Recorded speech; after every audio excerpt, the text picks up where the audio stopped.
Do-hyun stared at the screen in disbelief. He had won the auction. The massive military cruiser was now his for only 15,000 credits. His hands shook as he confirmed the payment. Something had to be wrong with this deal. Ships like this usually cost millions, not the price of a used shuttle. The auction house sent him the coordinates. The ship floated in a salvage yard near the edge of the Kepler station. Do-hyun took his small transport there, his stomach tight with worry. Maybe the ship was full of holes. Maybe the engines were dead. Maybe it was a scam. When he saw the ship, his jaw dropped. The Horizon's Grace gleamed under the station lights. It was huge, at least 3 times bigger than any ship he had ever owned. The hull looked perfect. No damage, no rust. The engines appeared new. This made no sense at all. He docked his transport and walked through the airlock. The moment he stepped inside, the lights turned on. A soft hum filled the air as the ship's systems came to life. Everything worked. The corridors were clean. The walls were smooth and freshly painted. Do-hyun walked slowly, checking each room. Cargo bay, medical room, kitchen, all perfect. Then he reached the crew quarters and stopped breathing. 3 women stood in the center of the room. No, not women. They were too tall. Each one was over 8 feet, maybe 9. Their skin had a slight blue tint, and their eyes glowed with a soft golden light. They wore form-fitting suits that looked like armor, but moved like cloth. Muscles rippled under the fabric. These were warriors. The tallest one stepped forward. Her hair was long and black, tied back in a tight braid. Her face was serious, almost stern. "You are the new owner," she said. It was not a question. Do-hyun could not speak. He just nodded. "I am Hana," she said. She pointed to the other 2. "This is Yuna and Nari. We are Valrics. We have been waiting for you." The one called Yuna smiled. She had shorter hair and softer features, though she was just as tall and muscular. "Hello, small one," she said in a gentle voice. Nari, the 3rd woman, grinned widely. Her eyes sparkled with mischief. "You are much smaller than we expected," she said with a laugh. Do-hyun found his voice. What are you doing on my ship?" "This is our ship too," Hana said. "We have lived here for 3 years. We entered stasis when our previous captain died. The ship was programmed to wake us when a new owner arrived." But I bought this ship at auction," Do-hyun said. "It was empty. They said it was empty." "The auction house did not scan for life signs in stasis," Yuna explained. "A common mistake." Do-hyun's mind raced.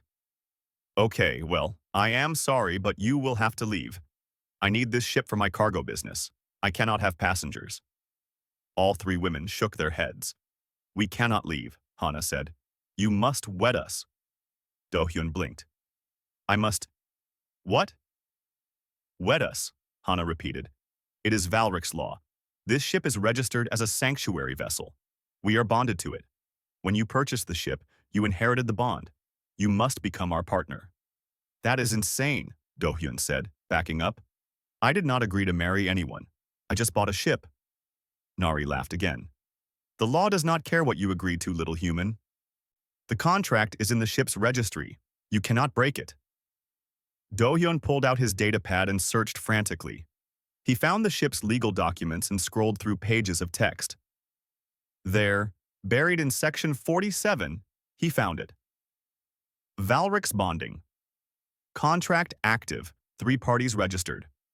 Transfer of ownership requires consent of all bonded parties or completion of partnership bond.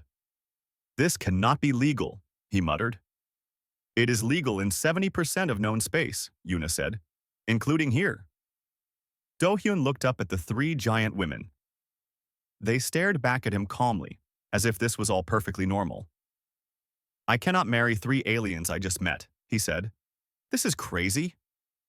"We understand your concern," Hana said.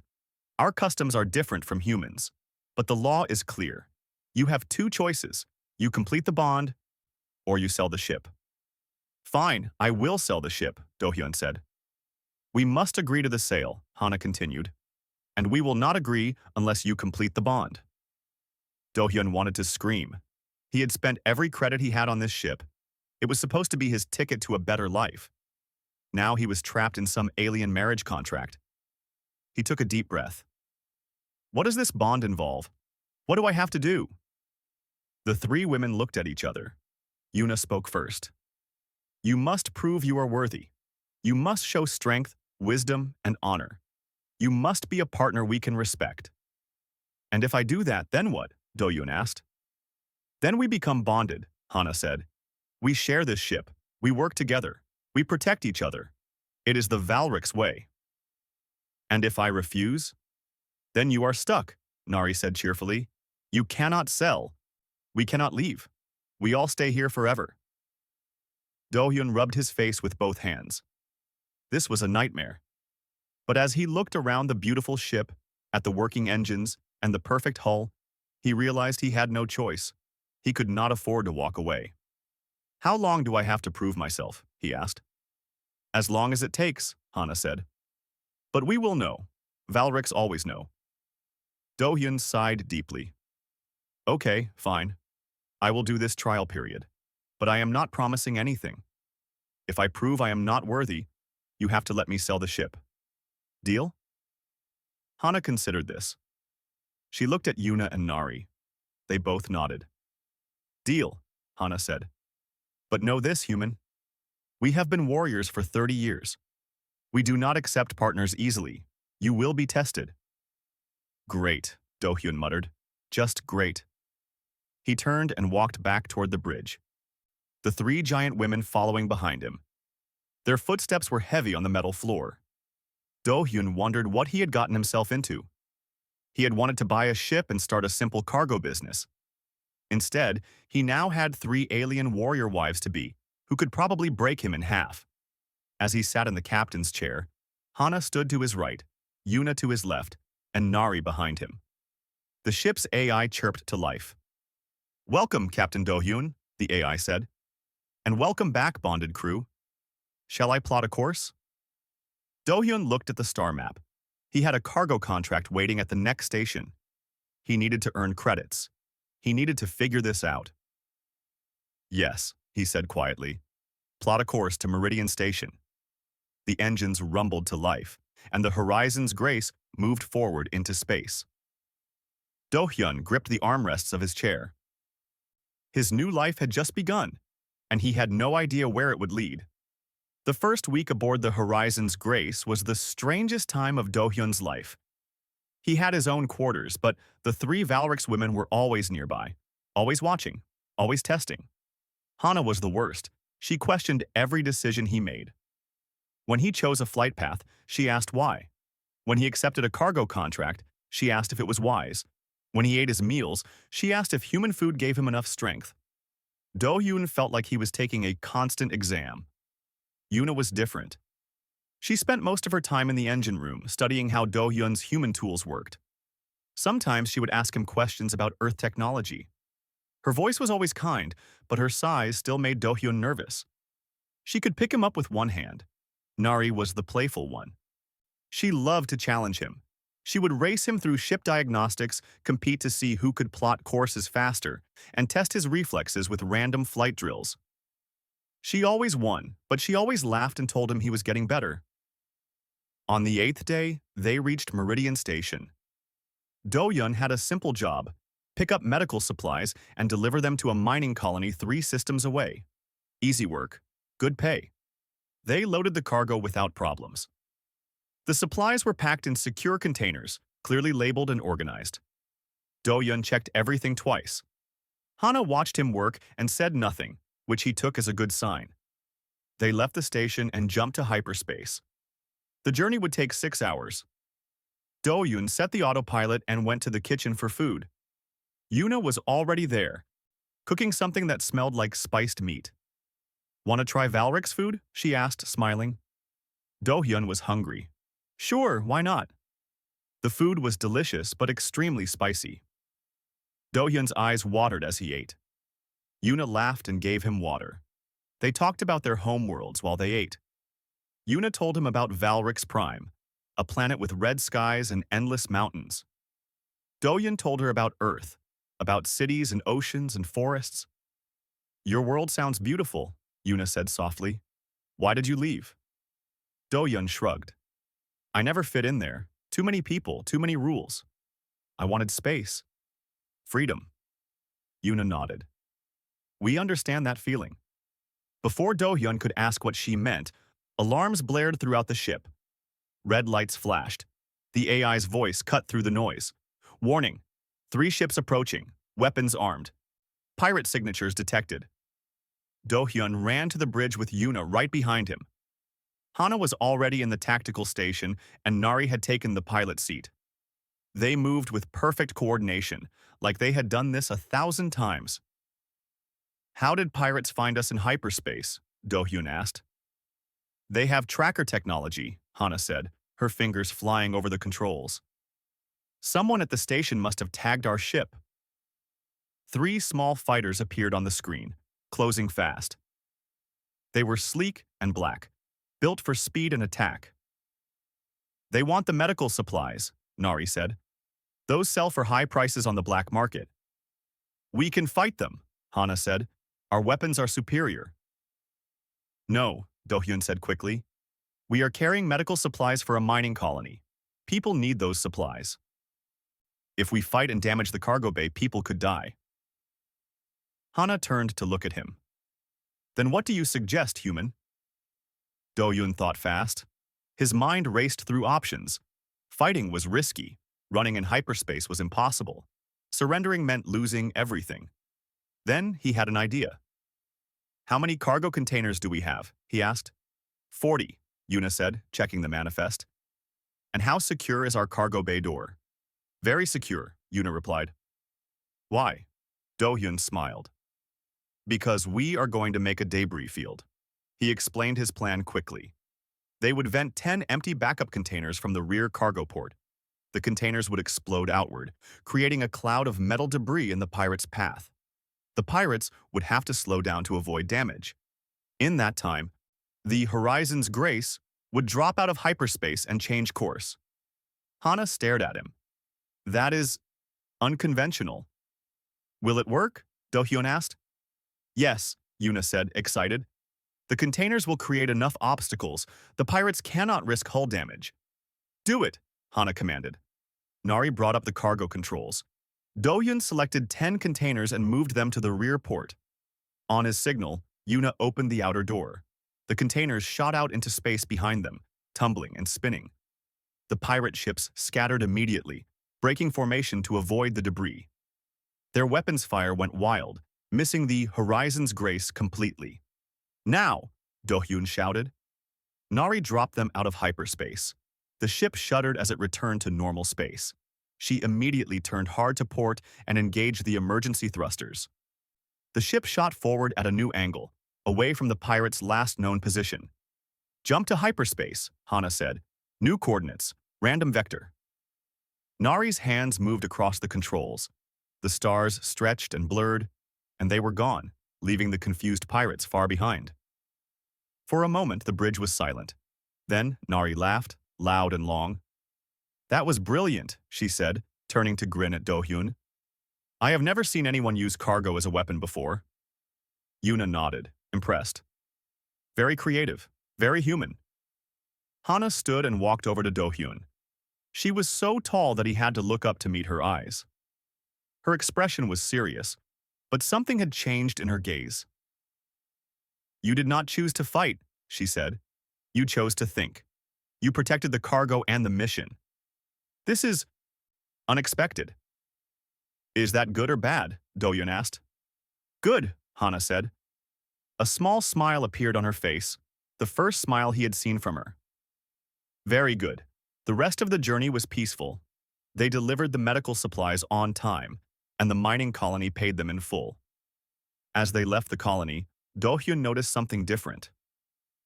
Hana did not question his decisions as much. Yuna talked to him more, asking about human strategies and tactics. Nari still challenged him, but now she asked him to teach her his tricks. That night, as Do-hyun prepared for sleep, there was a knock on his door. He opened it to find all 3 women standing there. We wanted to talk, Hana said. Do-hyun invited them in, though they barely fit in his small quarters. Today you proved something, Hana continued. Valric's culture values strength in combat, but you showed us a different kind of strength. The strength of a clever mind. We have been thinking, Yuna added. Maybe we have been testing you the wrong way. Maybe human strength is different from Valric's strength. Nari grinned. And maybe different is good. Doyun did not know what to say. These three warriors, each one capable of incredible violence, were telling him that his brain impressed them. Thank you, he said quietly. Hana nodded. The trial continues. But know this, you have earned our respect today. That is not easy to do. They left him alone with his thoughts. Do-hyun lay in his bed, staring at the ceiling. Maybe this bond would not be so bad after all. Maybe, just maybe, he had found a crew worth keeping. 2 weeks after the pirate incident, the Horizon's Grace docked at Gateway Prime, the largest trade station in the sector. It was a massive structure, home to thousands of beings from hundreds of different species. Do-hyun needed to research Valric's bonding laws, and the station had the best legal database in the region. Hana, Yuna, and Nari wanted to explore. They had been in stasis for 3 years and wanted to see what had changed in the galaxy. Do-hyun agreed, glad to have some time alone to think. He went straight to the station's legal library, a quiet place filled with data terminals and dusty books. An old librarian, a 6-armed creature with kind eyes, helped him find the Valric's legal codes. Do-hyun spent hours reading. The bonding laws were complex and ancient. They had been created thousands of years ago when Valric's warriors traveled in small groups, protecting each other across dangerous worlds. The bond was meant to create unbreakable loyalty, but there had to be a loophole. There was always a loophole. He searched through case files and legal arguments. Most cases ended the same way. The bond was upheld. But then he found something interesting. A case from 20 years ago where a bond was dissolved because all parties agreed it was harmful to their well-being. The key word was all parties. If everyone agreed, the bond could end. Do-hyun sat back thinking.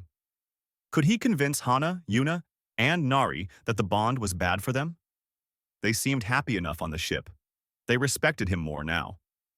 But maybe they deserved better than being stuck with a human who stumbled into their lives by accident.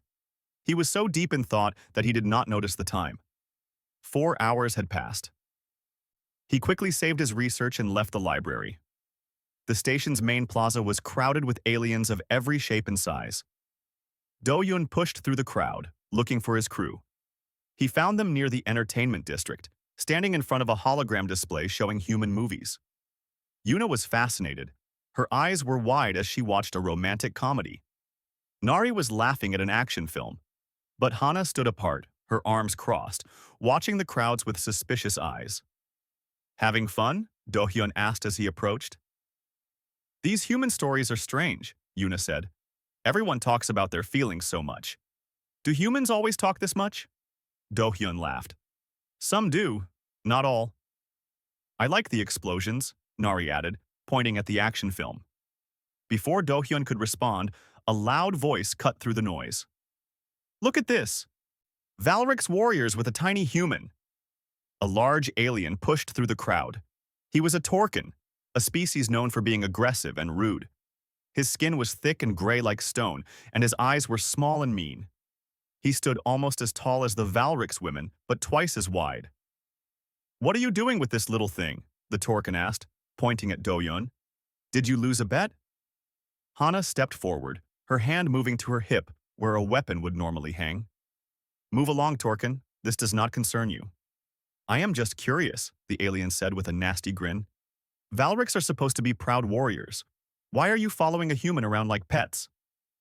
Nari's face went dark, her fists clenched. What did you call us? The Torkin laughed. You heard me. Look at you. 3 great warriors, babysitting a... He never finished. Nari moved faster than Do-hyun could see. One moment she was standing still. The next her hand was wrapped around the Torkin's throat, lifting him off the ground.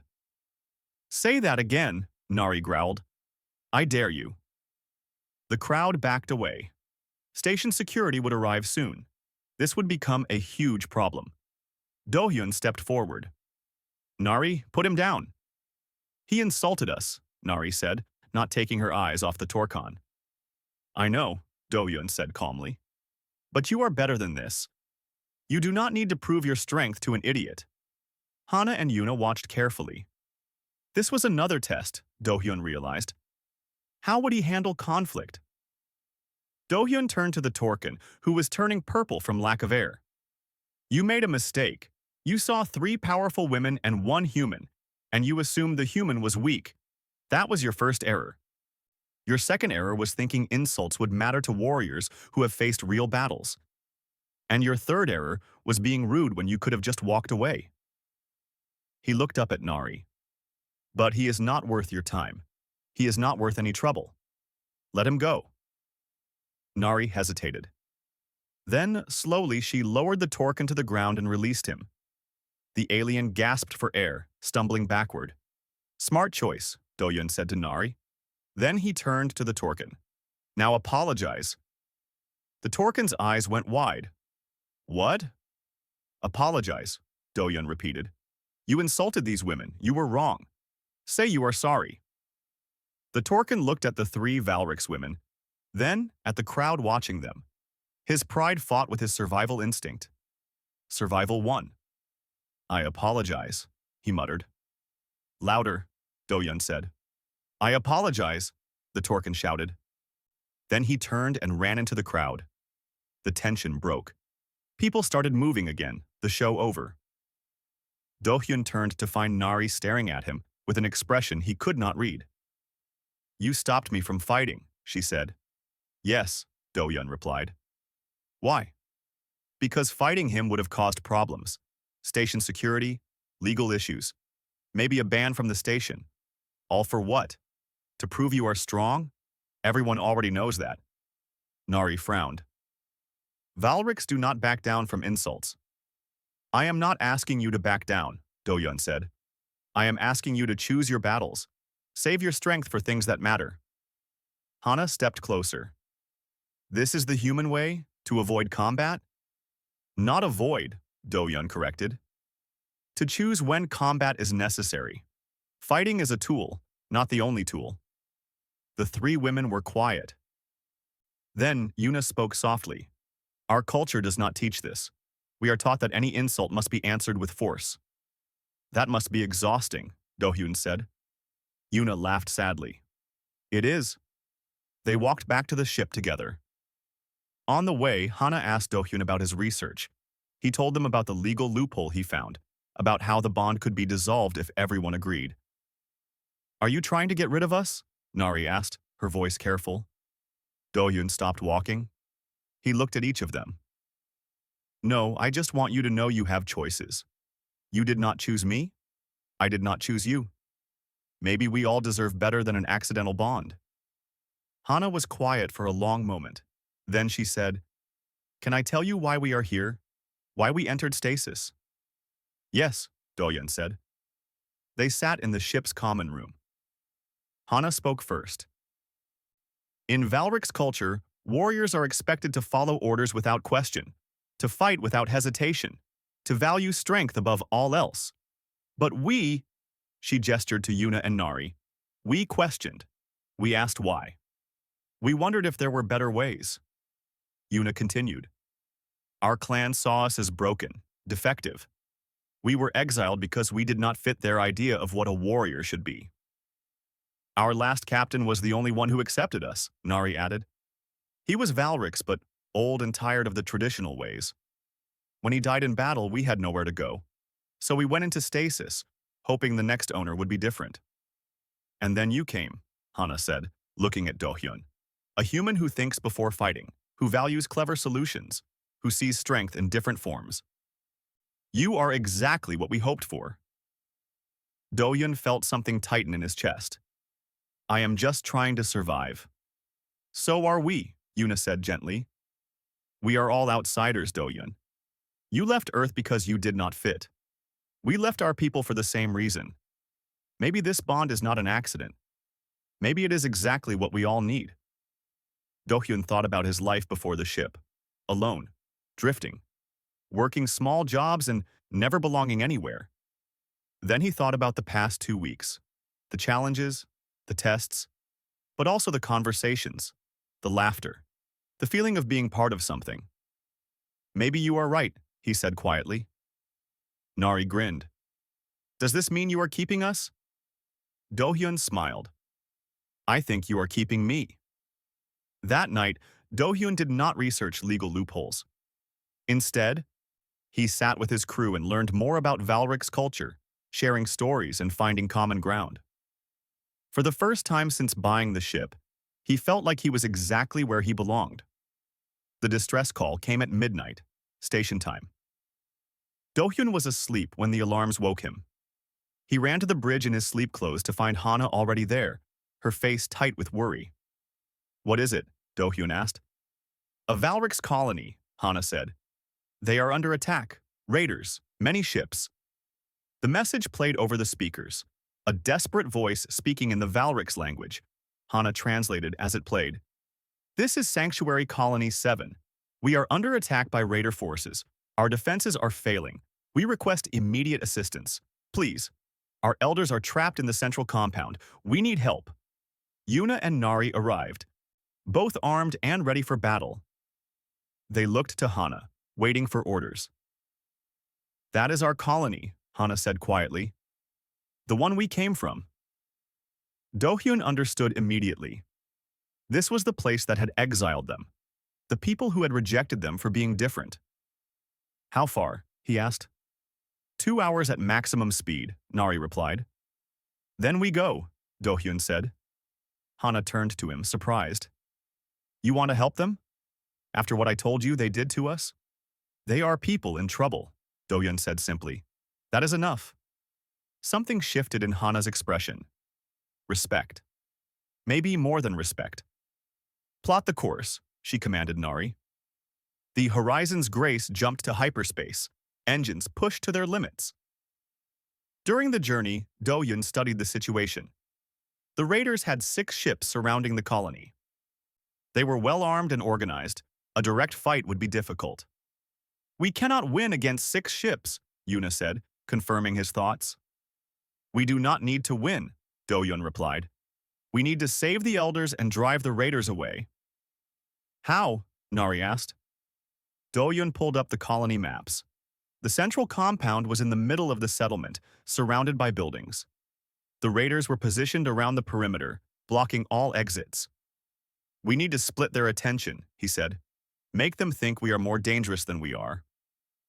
He explained his plan. The 3 Valric's women would take the ship's small fighter craft and create a diversion on the far side of the colony. They would make it look like a major attack force. Meanwhile, Do-hyun would take the Horizon's Grace directly to the central compound, using the ship's shields to protect the elders while they evacuated. That puts you in danger, Hana objected. Alone on the ship. The ship has automated defenses, Do-hyun said. I will be fine. But the plan only works if the raiders focus on you 3. They need to think you are the real threat.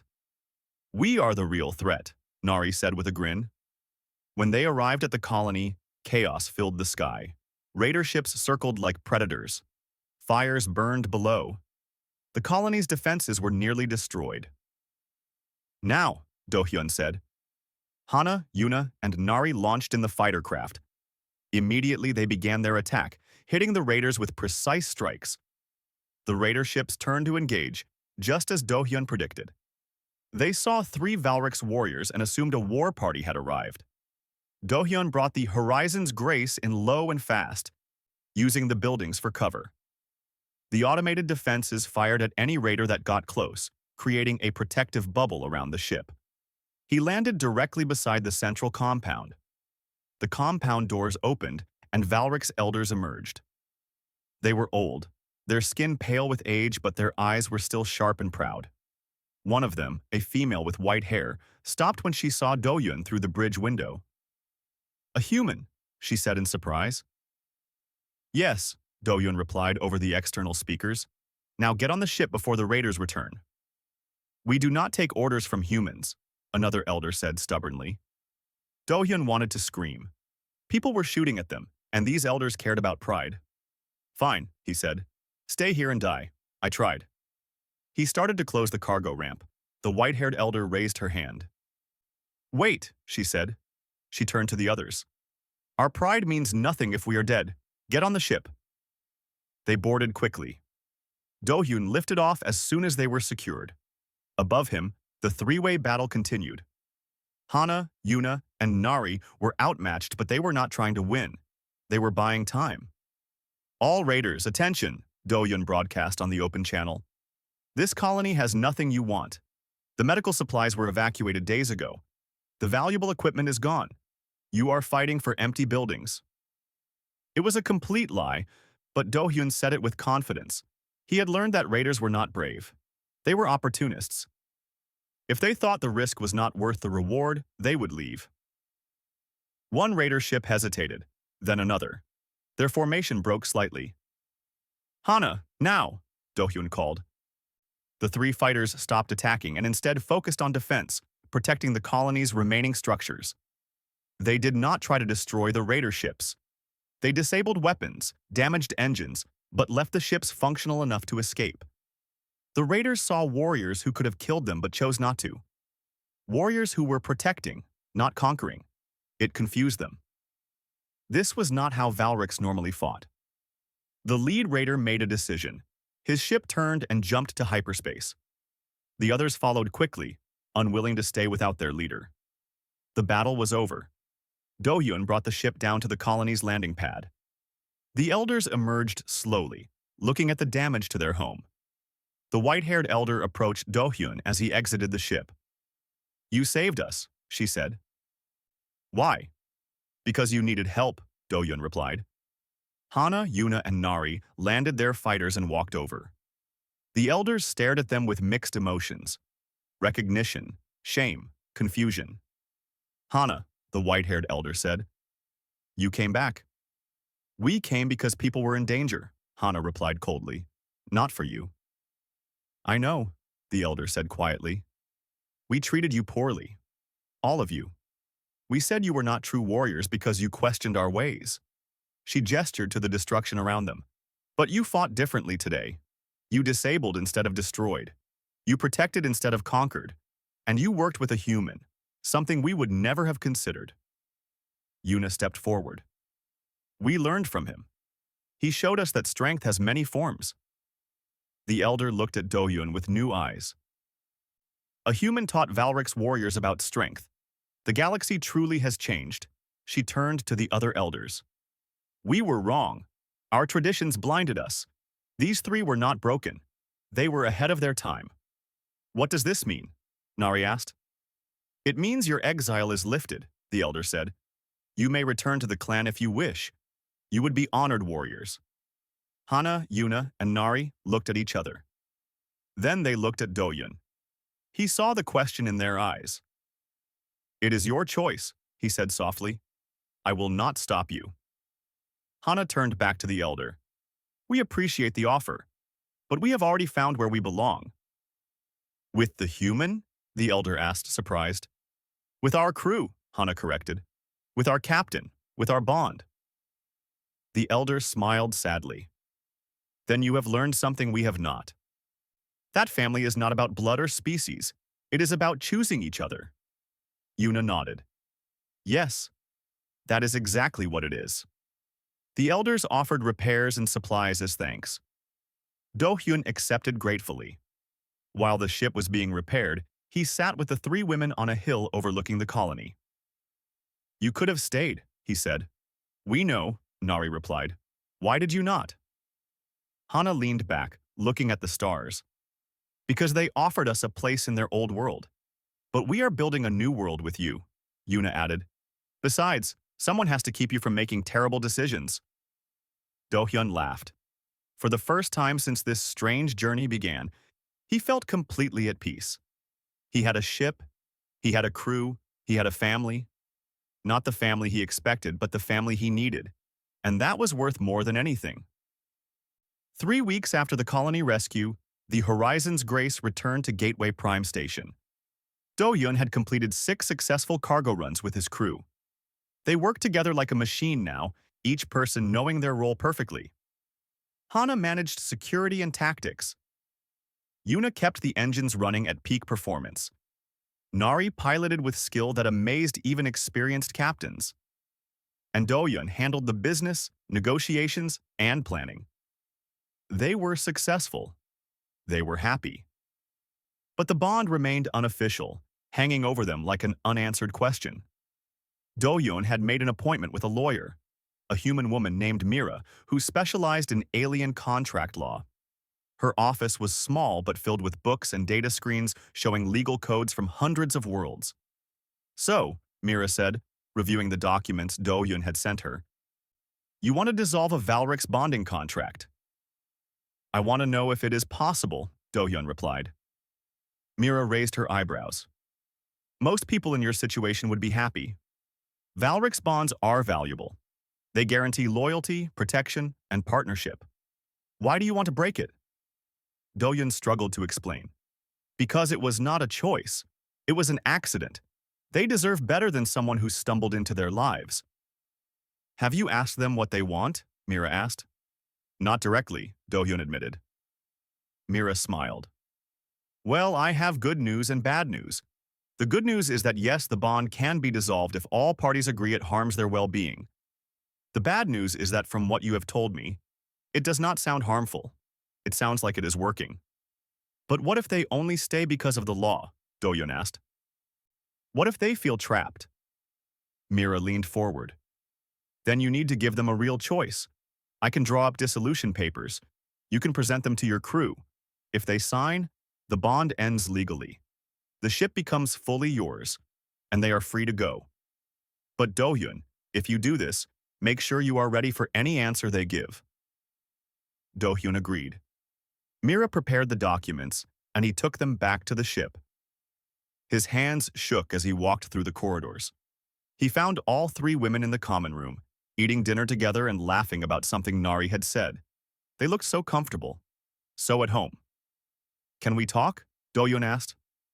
They saw his serious expression and stopped laughing. Hana gestured for him to sit. Dohyun put the documents on the table. I had a lawyer draw these up. They are dissolution papers for the Valrix bond. If you all sign them, the bond ends. The ship becomes mine, and you are free to go wherever you want. Free to choose your own lives. Silence filled the room. Yuna picked up the papers and read them carefully.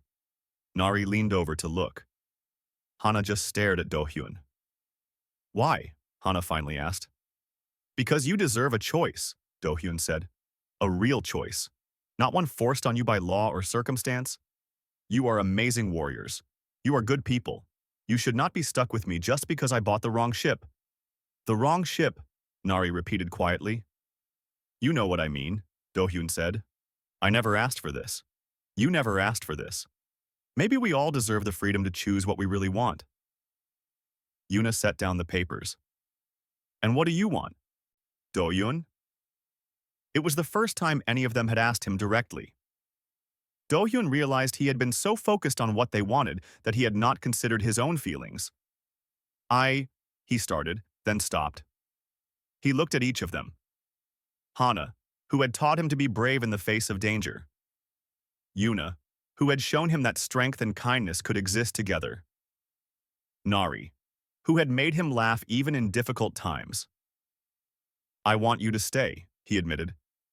But only if you want to, not because of a law, not because you feel obligated. I want you to choose me the same way I choose you. Hana stood up. She was so tall that Dohyun had to crane his neck to look at her. For a moment, he thought she was angry. Then she laughed. It was a real laugh, deep and genuine. Yuna joined in, then Nari. Soon all three women were laughing, and Dohyun had no idea why. What is funny? He asked, confused. Hana wiped her eyes. You beautiful, foolish human. We have been waiting for you to make this bond real, Yuna explained.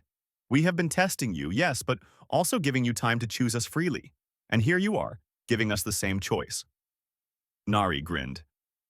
Did you think we stayed because of the law? Dohyun, we could have forced you to sell the ship weeks ago.